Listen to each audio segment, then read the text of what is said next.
hin say do ngam po kalung sum po gi nang in la he phalo ki panan ka dim zie ka lunga na hung kila te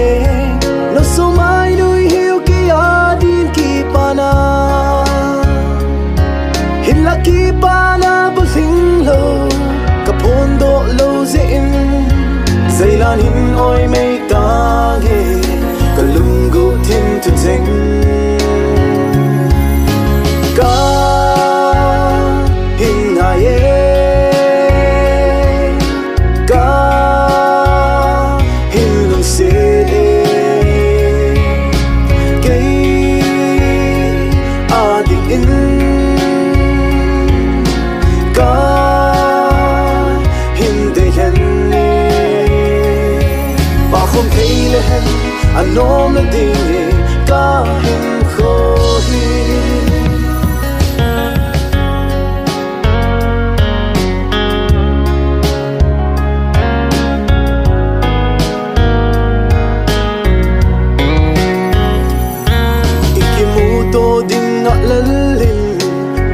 ka nga si in kalung tim ke chol man lovin ka kel si e ka ki haile na zo se ha nang ka mu zi me he pe la sun iti ki pa tang em na holim mai nom se in tu man lo ka se zi in na oso ka za zi ting ka sun la zi ta hipang lo mani sungal ta nang in la he phalo anangai kirin lung de kalung gu tim tu zeng ka hin ngai ka hin lu se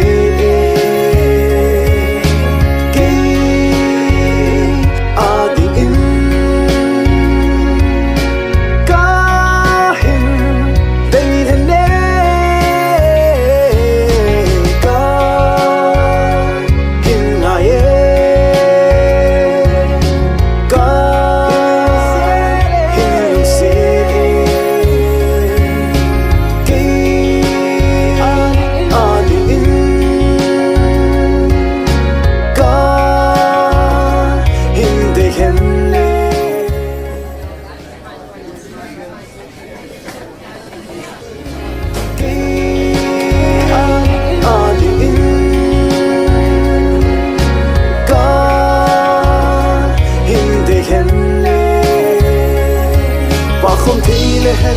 anom na ding ka hin kho hi ba không thấy lẽ hen anom na ding ka hin kho hi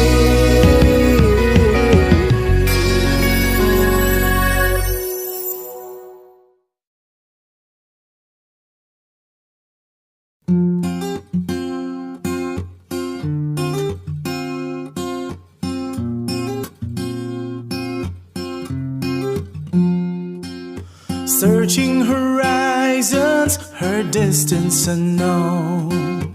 reaching for eyes on plains left alone. Shifting through sorrow, he'll beg and he'll borrow, combing the ash of reality's crash, combing the ash of reality's crash.